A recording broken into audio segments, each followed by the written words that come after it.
Hello and welcome to the fifth episode of For the Record. I am your host Aditya Lokhande, and today with us we have Brij, who's one of the finest producers in the scene. Brij performs under and produces under three monikers, I think: Three Oscillators, ZZZ Beats, and Brij, please. Brij has his music out there on some renowned music blogs like Resident Advisor, Rolling Stones Music Map, and yeah, man, welcome to the podcast. What up? How have you been?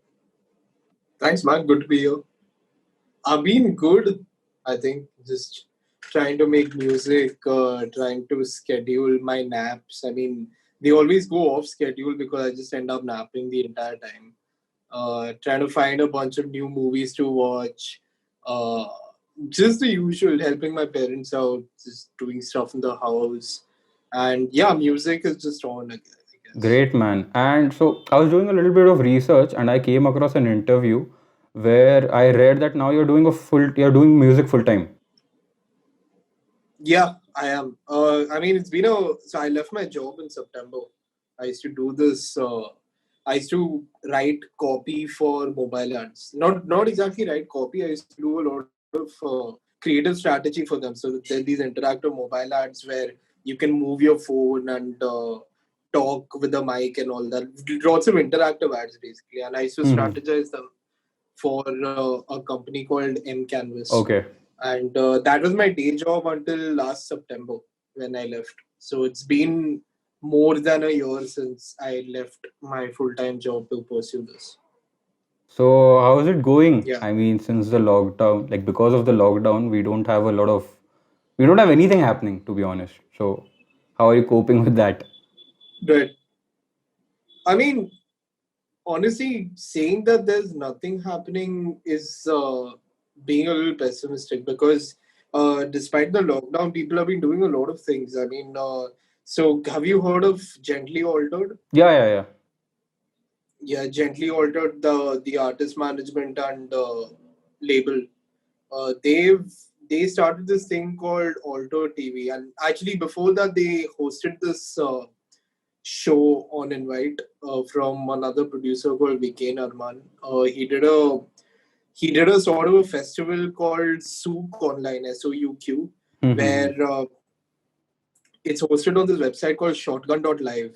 So it's like it's a website that's designed for live music experiences over the internet. So basically, how it goes is you enter a live stream, like there's a live stream festival, quote unquote, happening, and you enter the festival and you're presented with a huge screen, okay, like, as in a full screen of the artist playing in the comfort of their homes. I mean, it's being live streamed or it's pre-recorded and they're doing a live broadcast at the time of the festival, and that is playing. And then at the bottom you have a bunch of tabs that are there, and these tabs denote stages. So like there could be a techno stage, you could switch tabs and go to a house stage where somebody else is playing. You could go to an electronica stage. You can do all sorts of shit, and all of it is online. And the cool part about this that sets it apart from all the other live stream performances that have happened on Instagram and Twitch and Facebook and whatnot is that there's this other thing on the top left where they have rooms, okay, and people can join these rooms and switch their webcams on and dance like it's a virtual party, and it's open for everyone. So it's open for everyone. Anyone can just join that room and just. So Aditya Malve, he was performing. He was my batchmate. So Yeah, I think Malvi did a set. yeah, Yeah, I jumped onto his set. So I did check that out. So I completely forgot about that, man. Thanks for reminding. yeah, no Yeah, problem, yeah, man. but yeah, it was sick, man. I mean, it was pretty interactive that way, considering it was Yeah, like virtual. So yeah, yeah. man, great. So I wanted to ask you about your early days and your early influences of music, like pre-production and totally getting into music. Was music like a part of your life? Well, music has always, as in, I wouldn't say it's been part of my life, but it's always been around me. I mean, whenever, as in when I was a kid, I used to there used to be a lot of So I'm Maharashtrian, okay, and there's be a lot of Marathi songs just blaring on the boombox, like just Marathi music just blaring in the morning, and yeah, that's what I used to be tuned into, all fucking morning. And there was, as in, we also had radio in the car, of course we did, and still do, of course, but we had radio in the car, and the radio used to just keep playing that entire. Early 2000s wave of Bollywood music that used to just be stuck in my head. And mom mom had her influences in music like Elton John and Guns N' Roses and ABBA and Michael Jackson and all these people. And slowly she just started introducing all of that music to me over the years. So that caught on. And then internet happened, and I was introduced to pop. So all your regulars like Akon and Eminem and Sean Paul and Rihanna, Beyonce, the Black Eyed Peas. I was a huge Black Eyed Peas fan. Nice. I was a huge Black Eyed Peas fan. I was a huge Lil Wayne fan. I used to listen to a lot of Sean Kingston. Uh, who else? Yeah, like there are some artists that just stuck with me throughout school and all. I got introduced to people like Kanan and Drake and all through VH1. I used For to sure. keep tuning into VH1 a lot, and especially Hip Hop Hustle, man, the show on VH1 that used to come at 7 p.m. every Yeah, yeah. night. Acha, you were more towards the hip hop side. Was it like that? Yeah, more towards commercial hip hop and just pop in general. Acha. So yeah, but more towards hip hop. Like yeah, more towards hip hop, I would say. And how did you get into production?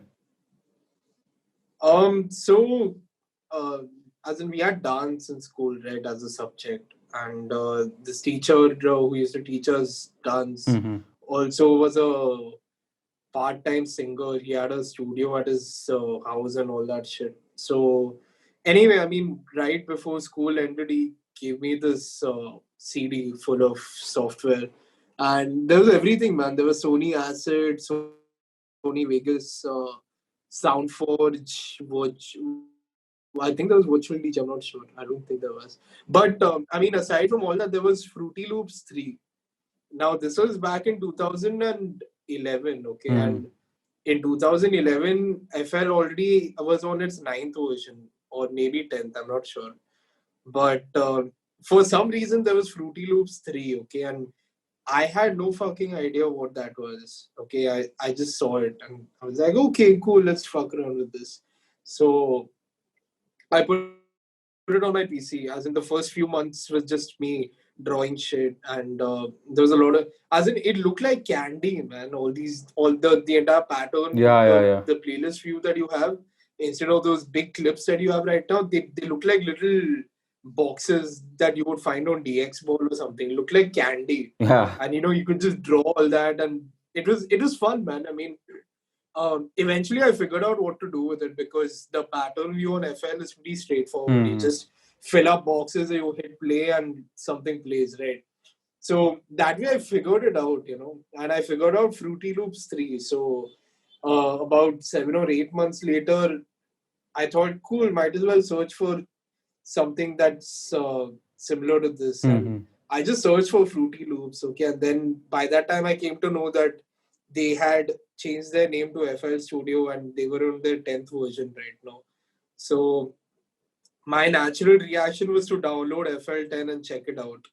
Yeah. So that's what I did. And then once I got FL10, uh, I started searching for more things like how to. And yeah, that was also the time I started getting into EDM and dubstep. Oh, that Like phase. yeah, all your Porter Robinson and Skrillex and Zomboy, Schism, Knife Party, Savant, all these guys just started entering my life, and that's when I wanted to start making electronic music. And even people like Martin Garrix and all, I mean, when Martin Garrix was, as when I started listening to that scene, I wanted to make Big Room House. And yeah, anyway, so once I got into that phase, I started searching for uh, stuff deeper into FL Studio, like how to make a white noise riser or how to automate and all that. Uh, in fact, the plugin that I used to keep using is what resulted in the Three Oscillators name because of that Oh, one achha, plugin, yeah, yeah. the 3X Yeah, like that's why I have. That is why Three Oscillators is what it is. Yeah. Great, man. Uh, So yeah, yeah. yeah. Go on, go on.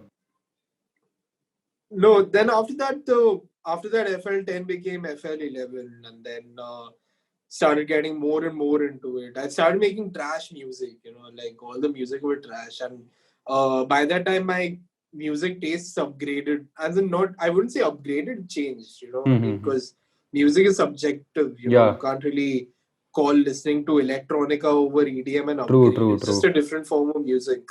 Yeah, so it changed, as in I started listening to more chilled out stuff and started discovering a lot of artists that were making electronic music in India. I mean, the first two artists that I discovered making alternative music in India, so to speak, are Duelist Inquiry and Sand Dunes. I Yeah, think those two were my idols for the last 6 years ago. They were my idols, man. I mean, I used to fanboy over them hard. Like, yeah, I used to send fan messages and mails and all that shit, like a proper fanboy. And yeah, I mean, once I started discovering that, my entire focus of music making shifted to uh, electronica and something different, something different, like something it that moved wasn't like I generic. think beyond your 128 to 130 BPM range. I think. Yeah, Yeah. I wondered what will happen at 80 BPM. What will happen at 150 BPM? What's possible at 170? So something like stuff like that. I mean, BPMs changed and then thoughts only changed. So Mm-hmm. yeah, I had a hardstyle phase also at a point, which was pretty cool. Nice. Yeah. Great. So yeah, I mean, the rest of it just progressed, and here we are, I guess. Cool, man. And you started out as Three Oscillators, or was it another name? I started out as Brij, please, and I had two other friends who were making music with me. One whose name is Shreyas, the other is Avit, who is Shreyas's cousin, and we had three different names. Okay, and mine was Bridge, please, and then we thought, hey, we three of us, why not just make one group name? And I thought of the name Three Oscillators. It came up in Surat. I don't know how, but I just thought, hey, let's just name ourselves after a fucking plugin, and that's what happened. I mean, we called ourselves Three Oscillators, and we started making our first two releases were Big Room House. Okay. This was 4 years ago, I think. Yeah, our Mm-hmm. first two releases were Big Room House. Absolute trash, but we still sent it to everyone on WhatsApp saying, check this out. Like, we used to send broadcast messages straight up and tell people to check it out. And it used to be utter bullshit, man. I mean, the songs were so bad. Then even that focus shifted to electronic and whatever, and it was still trash. Okay, and then Shreyas had his video stuff coming along. Like he makes video, he edits videos, shoots 360 videos, and does photography and all that stuff. And all that was picking up for him. So music wasn't something that he was looking at. So he bounced, and Avit was a part of Three Oscillators until February, until the start of Feb, when he also bounced because he was 2020, focusing more right? on Like engineering this and stuff. Feb. Yeah, Oh, yeah, this one. okay. So we were a duo until Feb 2020, and his engineering was catching up with him. So he thought might as well just give more time to that. So the purge was all you, or was it the both of you? Some parts were Avit, some parts Okay, were Avit. okay. So now it's Yeah, just you as Three Oscillators. quite a few parts actually. Like yeah, Great. but everything after that was just me. Okay. And when did you like start to, not call your music trash, and you started seeing potential in the tracks you were making? What year was that? That was I think 2016. No, 2017. I think. Okay. Yeah, 2017. I mean, I wouldn't say 2017 was the year I uh, I completely stopped calling my music trash because I think it still is at some point. There's always room for improvement, you know. Hmm. There's always room for improvement. However hard you make music and release and whatever, there's always room for improvement. But all the initial inhibitions that I used to face all went away in 2017, I feel. I think that's the year I gained more confidence in just Yeah, yeah. making music and putting it out there. That is So yeah, also the year Jwala started, I think. 2017, yeah, yeah. So how did Jwala, come in place? Palash Kothari, Yeah, aka yeah. Hedron, aka Sparkle and Fade, aka a lot of other aliases that most people don't know about. Palash started. Palash messaged me. Okay, he sent me a text saying, "Bro, you want to start a collective?" That's it, out of the blue. Okay. And I said, "Okay, cool." Then we put up a team. So most of us actually played this gig.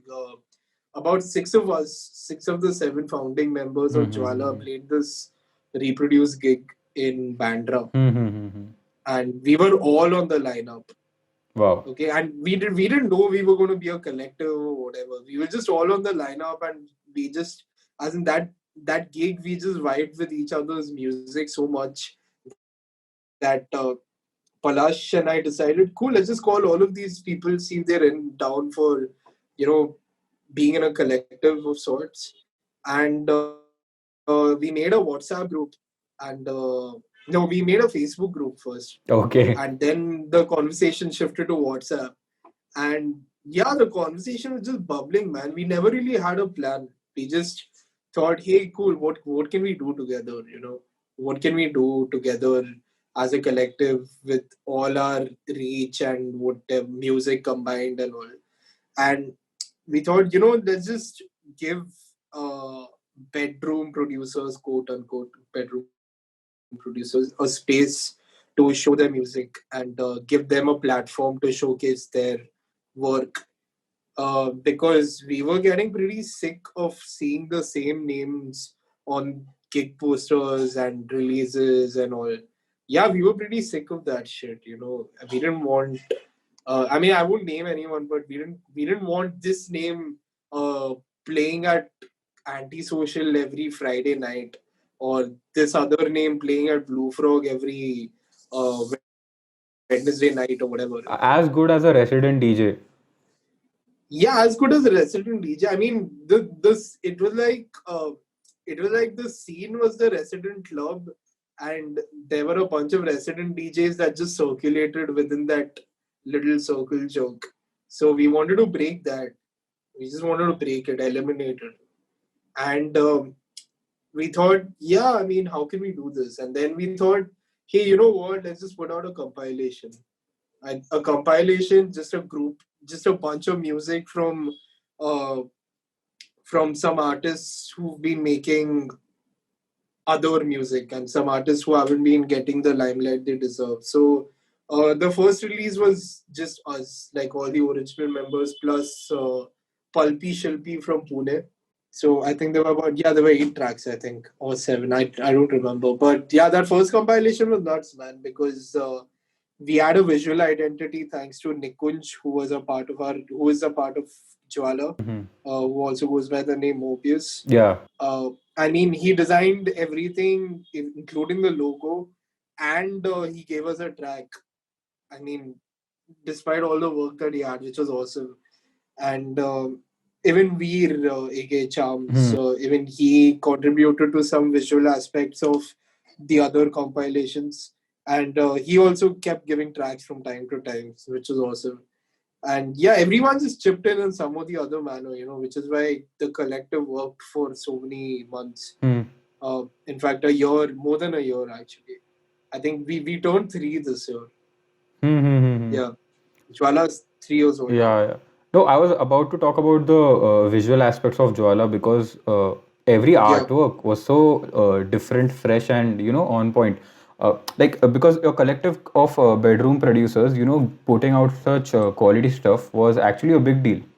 yeah, That is exactly how I got to know like you or the other producers of Jwala. right. So that was crazy, man.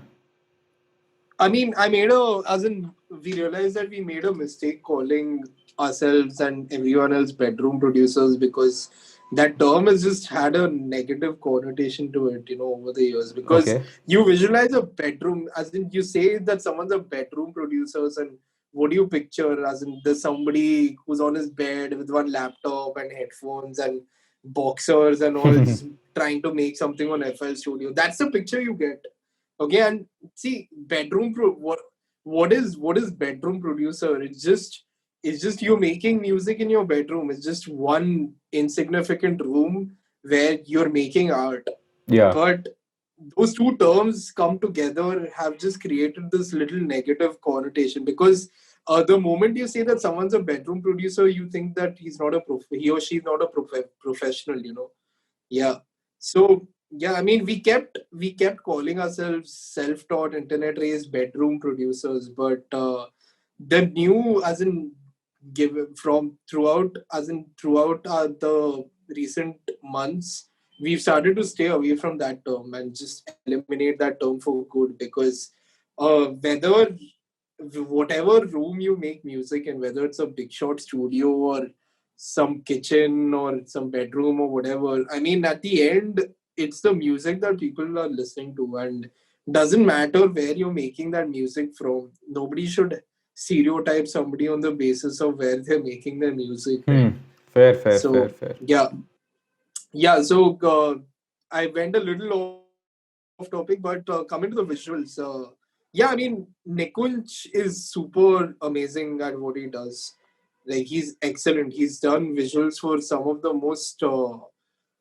most defining. As in, there was a point where every third artwork for any gig was Nikunj's. Like, that is the amount of work that he's done for a lot of people. And in between, I think in between during our eighth or ninth compilation, I think we also had Rohan, aka Dollar Blind from Delhi, join our collective. And he is a visual and graphic designer. And even his inputs came into the collective, and it's given Jwala a very dark edge in terms of visuals. So it's Hmm. really nice to see all that just come through. And the newest collective, the newest compilation, I wouldn't call it a compilation, I'd call it a release. The newest release that we put out everywhere on Spotify and everything is called New Light. Uh, Dolo and Nikunj actually collaborated on that artwork. So stuff like that is also happening. We're just trying to keep things fresh as in when we release something. Yeah, yeah. This release was after a very long time, I think. Yeah, at least after at least a year. After a year. Great. And we didn't put anything out for more than a year actually. So yeah, I mean, our entire aim was to keep our newer releases concise, to the Hmm. point, and easy for the listener. Yeah, yet maintaining that entire edgy sound that we are Hmm. kind of sort of known for, I guess. Yeah. I want to ask, when did you start performing? And I'm not talking about the DJing aspect of things. I'm talking about like actual performing, using launch pads and stuff. Because that was pretty new for me. That also I Oh, came across through Jwala right, at that time, because I personally I was like just tired of EDM in general, right. and I was like back to my rock roots. But then I discovered like alternative electronic music, and then yeah, I like got interested into it. So yeah, all credits to you.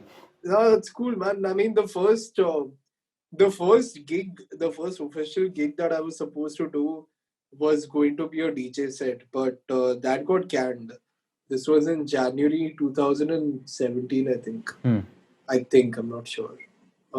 Yeah, but uh, after that, as in no, I actually did a live set before that. I did something with Reproduce Artists at Hmm. Hmm. Hmm. Hmm. Antisocial at the at the end of 2016, and that was my first live gig.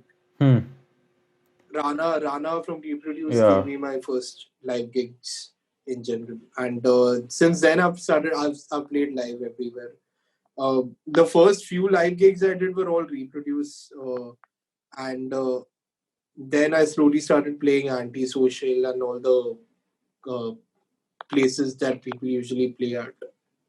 And shout out to Rana yaar, for putting up Reproduce and Yeah, man, big shout out to Rana. I mean, he's the reason I exist. He's the reason Three Oscillators is what it is right now. And I think a lot of success of a lot of other producers is owed to him. I mean, if Jwala did something for putting everyone's music out there, I think Rana and Reproduce artists deserve the distinction of putting everyone on a stage and playing their stuff out, because Rana doesn't give a shit about your fame or how many gigs you played or how big you are. I mean, if he digs your music, he'll give you a fucking gig.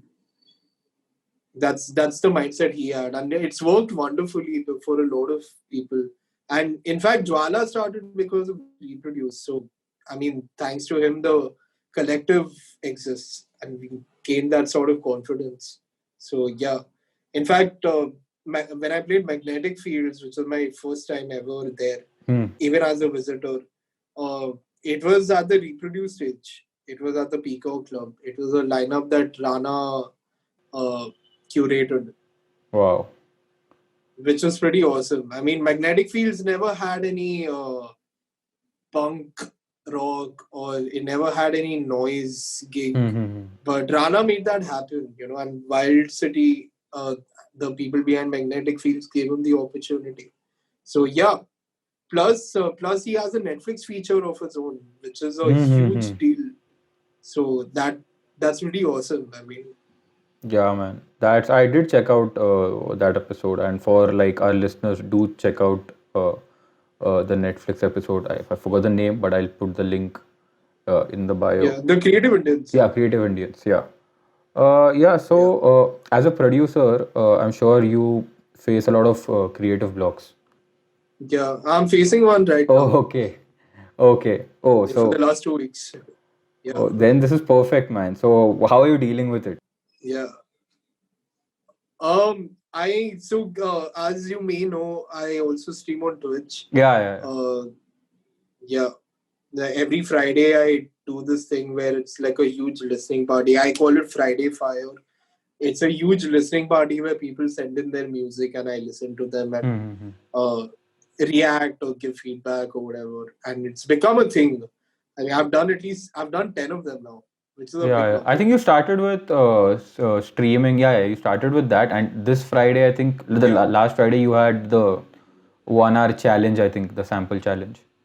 Yeah, so I was coming to that only actually with the creative blog question. So I started hosting beat challenges because beat challenges are fun, man. And I did one before this, like the one that happened last Friday was the second one, but I did one before this, and it was liberating, man. I gave everyone a challenge, and so the basically the challenges have been, you have 1 hour, just follow the rules, use these samples, make a beat and send it. We'll listen to all of them once this is over. And I found myself also doing that challenge, and I used to stream my process live. So both the beat challenges that have happened, I've given everyone a challenge and I do the challenge myself. So that itself is eye-opening. I mean, sometimes when I give myself restrictions or an end goal as to what I want to do in terms of music, I just end up doing it. So that during that, as in, I'm just focusing on completing this challenge. So my mind is just running fast, like, okay, shit, I need to put this sample, I need to put this chord, what can I do here, I could probably add something here. So, and that is music making in general, right? You need to think about all It's this, just a but different mindset and approach. yeah, exactly. And when you think about all this faster, then you get into that zone. Yeah, maybe I can make some more tunes after this. So that's how I try to break it. Otherwise, there are times when they just don't go. So just take another nap, and after you wake up, try making something again. Great, man. So is it just Yeah. that, or do you like go towards other art forms like movies or? reading a book. I don't know, just listening to. I like reading, man, but I love reading, but I'm a very moody reader. I mean, I won't read for 3 months, but if I have a good book, I'll just download three more good books and go on a binge, a Okay, reading binge. it's pretty extreme Yeah, that way then. until I stop. Yeah, it's very extreme, man. uh, I also I also watch a bunch of movies, movies that I haven't watched yet. So yeah, as in that stuff just keeps going on, and I've started paying more attention to soundtracks in movies. Like Hmm. there's a new Christopher Nolan movie coming called Tenet. Haha, Yeah, yeah. the soundtrack is nuts. Yeah, it's I insane. think yeah, it's insane. It's beautiful, and I've started paying more attention to the music in movies and TV shows. And part of why I'm part of why I'm focusing on all this is because Kalmi, the producer Yeah, yeah, Kalmi, definitely, man. Kalmi Reddy Yeah, yeah, Nikhil from Hyderabad. yeah. You have a song with him, right? Yeah, I have a song with him, Multiplicity. That Hmm. was a pretty dope one. I have another song with him. I don't know when it'll get completed, but Oh, it will, I think, crazy. some Yeah, yeah. chance. Sorry, go on. Sorry to cut Yeah. you off. Yeah. Yeah, so no problem. So Kalmi keeps sending me links to all these movie scores and soundtracks and tutorials about all this, and that is the reason my interest in focusing on movie soundtracks has peaked. Wow. Yeah, It's great. I mean, it's a great alternative to, pay attention to movie scores in general, because definitely, man, definitely. it's a different challenge, man. You literally have to make the music taking the director's or the writer's vision in consideration, and then like give your own touch to it. So that's like an Yeah, interesting correct. process. So do you plan on like going into scoring and stuff? Some scoring? I don't know, man. I mean, I've tried doing uh some scoring stuff, as in very lame scoring stuff for during college projects and shit. But I've never really thought about it. I mean, I don't think scoring is my forte right now. Hmm. But maybe I'll practice and get into it because it's a pretty lucrative opportunity. And I've started editing videos now. I mean, I just put out a new I as in the promo I made for my song. Hmm. I made that promo, and there are a bunch of flaws, but at least I'm getting into Yeah, it. yeah. It's So fun. I'm getting into that. Yeah, it is fun, man. I mean, I'm slowly getting into that amalgamation of audio and video Hmm. and trying to see how my music makes sense into all this. So maybe scoring is the natural next step. Yeah, so because I think like from a performance point of view, uh, having killer visuals will just enhance the experience like for the Having killer audience. visuals is very important, Yeah, man. yeah. Having killer visuals is very important, especially during, I mean, especially during the lockdown, because all the live streams that happen from home, I mean, you have some people have their entire home aesthetic. They put their controller on a table and they do Yeah. something. But some other people have been really killing it, man. I think Karan, in fact, Karan did a show for there's some show happening by CME, Creative Minds Entertainment, and they had a they have like a Facebook live stream type Hmm. show series that happens, and Karan had a video with these crazy visuals, right? Like a lot of 3D shit was going on while he was playing, which was pretty interesting, Was it in and Pune? a lot of no, it wasn't. It was on Facebook. Acha, acha, sorry, my bad. Yeah. Yeah, it was a live stream thing. Yeah, he did another visual series in Pune, but I'm just talking about Okay, lockdown okay, and okay. Facebook lives and all. Hmm, hmm, hmm. Yeah, I mean that was one, and a lot of people actually put green screens behind them, and with the streaming software like OBS and all, you can actually put a video behind that Hmm, hmm, green hmm, hmm. screen and really customize your live stream. So a lot of people have been doing that also, and it looks really nice. So making or curating visuals for your content is really important because people would rather see something moving than somebody just playing something on some boring backdrop or whatever. So yeah, it's definitely very important. What's the new song called? New songs called Nocturnal Monsters. Okay, yeah, it's coming out on the 10th, I think. Oh, it's 17th. 17th, yeah. Yeah, 17th. It's coming in 10 days. Yeah. Oh, great. I think I saw the Yeah. promo today or yesterday. I don't remember. Yeah, I reposted it today. You have been again doing this full time now for a year. Considering the scene here, uh, doing music full time here, I think it's pretty difficult.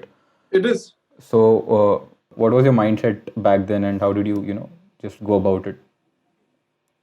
So I saved a lot during my day job. I mean, in fact, I've been, as in that day job, I was in it for 2 years, okay, 2 whole years. Right after college, I think I joined about 4 months after I finished college. And I saved a lot. I mean, I always knew that music wasn't going to be that independent music wasn't going to be that lucrative. So I did my job and I started doing gigs while still on the job and all. Like the people at the job were super nice to me. I mean, they used to they had flexible workers and they were pretty aware of my things as a live performer and all. And in fact, some of them even turned up to a gig, which is pretty Oh, cool. wow, nice. Yeah, so I mean that kept happening simultaneously, and I used to put part of my salary into an SIP. Just like about 9K used to just go into an SIP every month, and I saved a bunch of cash, man. And then I thought, yeah, cool. I mean, in case I fuck up at this music thing, I still have a backup ready with me. So I took that step. Wow, man. I mean, it's great that you're doing music full time. Like, not a lot of people have the luxury of doing it, and like you're like pretty smart enough to, See, I mean, it's not about it's not about luxury really. I mean, see, I would say music production is a luxury because you need a PC and you need a whatever interface and headphones, all that gear. And I really wish that there were more people, as in there was more accessibility to music production because like in other remote parts of India and all, like there's no access to music production. I doubt they even know that it's a thing, but imagine the amount of talent we could uncover if stuff like this was accessible to them. That would be really crazy. Yeah. for sure. But so as I was saying, in terms of getting into music full time, yeah, you got to be smart, man, because you got to know your circumstances. You can't be like, after college, I'm just going to leave, no job or nothing. I'm just going to start performing. I mean, you got to know what situation you're dealing with because India doesn't have a lot of gigs in terms of electronic music. And even if they do, it's just all your mainstream EDM, big room vibes. And if you're not into that music or that culture at all, then you're going to be in a fix because you won't know what to do then. Yeah.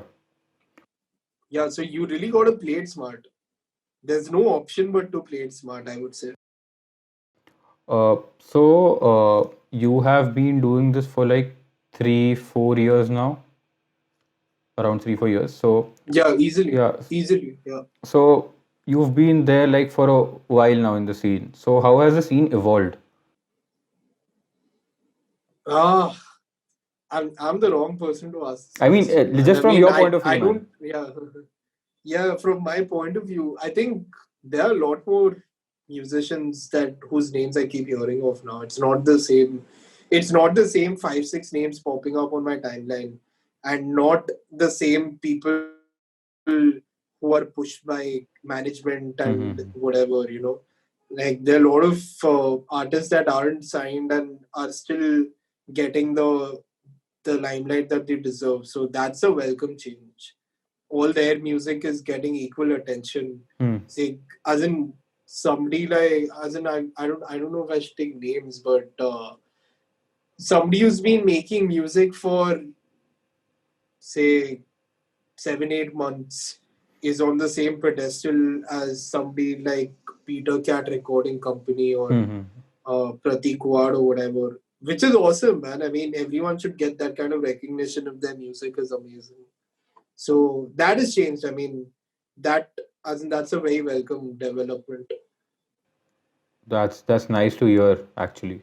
I mean, because Yeah, like this, the more the scene grows, yeah, the better for the scene. Also, yeah, and I mean, that's the thing I want to propagate, because I don't give a shit about how big some artist is. I mean, if the music isn't great, I'm not going to listen to it. And if the music is great, I will listen to it. I will talk about it to everyone I know of. I will spread it out. I will repost it on SoundCloud. I'll try spreading it as much as I can through Jwala or through my Twitch or by myself. And yeah, that's what I will do. I mean, I'm pretty sure there are a lot of people who think like me. But yeah, the bad part is there are a few people who don't think like me, who just want to be on the lookout for themselves, and that's that's a bad move. I mean, for a scene as nascent as this, where nobody even knows about Indian electronic music and the wealth of talent we have, that's a bad move, man. I mean, rather be supportive than just be in your own bubble fair, fair. and just share music by your own friends and all. You got to go outside that friend circle, discover new fucking talent. I mean, that's what Rana and I keep doing. We keep exchanging SoundCloud links of artists that we've just heard of and artists whose SoundCloud accounts we just discovered, and we're like, holy fuck, why isn't this person uh, heard yet? Hmm. As in why doesn't this person have more followers or whatever? And that's part of the reason why I started those Friday streams, because I've uncovered so much talent in that. Uh, and since everyone is watching the stream, everyone else gets to know of that person, and then they go follow each other on SoundCloud, and it just becomes this huge pool that just keeps growing and growing and growing, and not restricted to this one tiny circle of circle jokers. Hmm. Yeah, so Yeah. about the Friday stream, so I've attended a couple of your streams, and one thing I realized uh, was that people there, so no one at that point, no one cares about what genre of music is being played, or who's producing what, or who's popular, who's not popular. It's just it feels like a community. So that is actually like kudos to you for doing that. Yeah, thanks, man. Yeah, because I think we need more of this in the scene. Definitely, definitely. So coming to this question, there are two sorts of music, two kinds of music an artist like wants to make. I'm just like simplifying it. One is a little more accessible to a lot more people, and one is a little more experimental in nature, which could a song could go 7 8 minutes long, depending on the creativity or Right. artistry of that artist. So how do you balance that out? I just I just balance it out, man. I mean, like, as much as I like making experimental music, I want people to understand some parts of it. So even if I make something like glitch hop, uh, I make sure there's some melody or hook to it that people will remember. That's a trick to getting people into all this weirder stuff. But then part of me also wants to make stuff like funk or R&B or whatever. I want to collaborate with more vocalists and stuff. I really want to get that natural element into my music. So honestly, the balance is over here, man. I mean, your mind can just tell you what to make today, and you just go ahead and make it. So you got to be that limitless. So if you decide you want to make uh, some experimental glitch noise pop with some ambient elements, you go ahead and make it.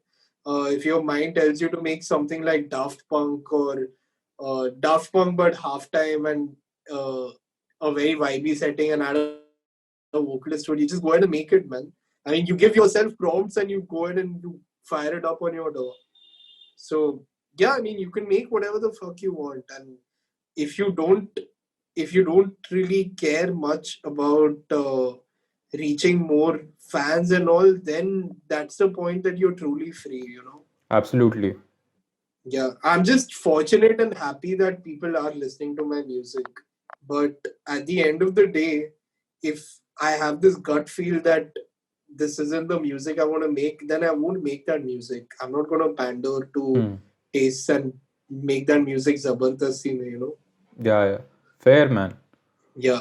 So what's been on your playlist currently? What's been on my playlist? Uh, I started listening to Toru Imua. I started listening to a lot of Toru Imua.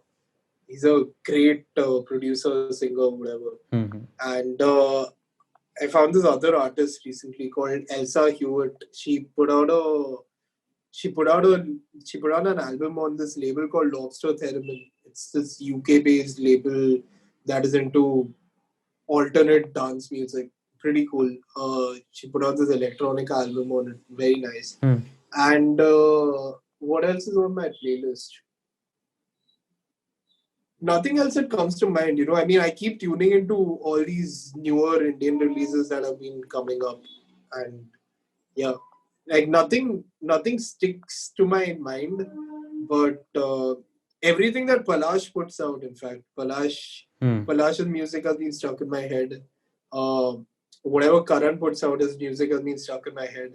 KOT, Yeah, that guy yeah. is He won awesome. the His challenge, music right? has been stuck in my head. Yeah, he won the first one. Pretty cool. Yeah, he really used the samples really well. Hmm. And his music is really nice. Then a lot of people, man, sorry if I'm gonna ramble out some names, but yeah, there's this producer from New York, and she's originally from Nepal, but she stays in New York. Her name is Nindra Maya. Okay. She's a brilliant producer, man. I mean, she's just got this emotional touch to her to whatever music she makes, and she just really does it in a very organic manner. And her music is a treat to listen to. She's been on my playlist. Then Robu, Hmm. the as in he's in the UK now. He's actually learning. Well, not really learning, but there's this course he's doing in London. Related to music only, but I think he's doing audio engineering. But yeah, whatever Robu puts out is an instant repost from me. And the other producer called Karma, he's from Delhi, Gurgaon actually. He makes all this weird ass dubstep and bass and trap and everything in between. Like his music is amazing. I have a few more names actually. I'm just as in when I have a gun to my head and you know say names out. I can't really say any of them. You know, but That's okay. No, no worries. I mean, you keep sharing them anyway. yeah, man, for sure. That's Even Six Flying Whales, dude. Six Flying Whales music is awesome. He's a producer from Bangalore who makes some amazing music. Very alternative, very offbeat. hmm. Uh, and Young Raj, dude. Young Raj Yeah, is man. insane. Young Raj is dope. Yeah, yeah. Raj keeps making music, keeps putting it out. There no stopping Young Raj from anything. Yeah. Crazy. And yeah, also congrats on the nomination for Indies 2020. I just saw the story. Oh, cool. Yeah, no, it's all good, man. Thanks. Yeah, so Yeah, is it nominated with Karshini for actually. Yeah, drowning? it's for Drowning. Yeah, mostly. Karshini's label actually put it up for nomination. So Wow, nice. I mean, I'm there on it.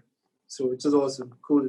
Crazy, crazy. And so my last Yeah. question to you would be your advice to upcoming producers, who are just starting out, who have no clue. Yeah. My advice is fuck up. You know, just fuck up while doing stuff. And the fuck ups will only the fuck ups that will lead you to progress, you know. If somebody is chumma charting you, nothing's gonna happen. Just fuck up in terms of music, in terms of gigs. I've made the stupidest mistakes at gigs, man. I mean, my first sound check, I couldn't understand anything about the FOH or what wires were going into my interface and all. And In fact, I didn't even know what a tech rider was. I mean, somebody asked me for my tech rider. I sent in all the stuff that I was carrying. I Oh, didn't know that a tech rider was all the stuff that the venue will provide. So those are all the fuck ups I've had. I've fucked up while DJing also. I've messed up my transition so many times.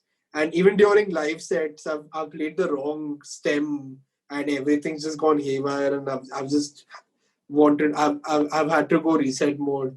Then there were times when my interface only stopped working and the laptop used to freeze, my Ableton used to crash. All that has happened. And yeah, only after that I've started learning and figuring out things, and making better music, doing better live sets. So yeah, only those two words, man. Fuck up. great, man. So it was actually Yeah. very good talking to you, man. Thanks, man. You too. I got a Yeah. lot of insights and it was fun. Thanks for doing No this. problem, man. Thank you for doing this podcast. Yeah. So, for our listeners, this was the episode with Brij. We have some amazing artists coming up soon. So, you can follow us on For the Record India on Instagram and Facebook. And we have our episodes up on Spotify and YouTube as well. So, see you guys. Ciao.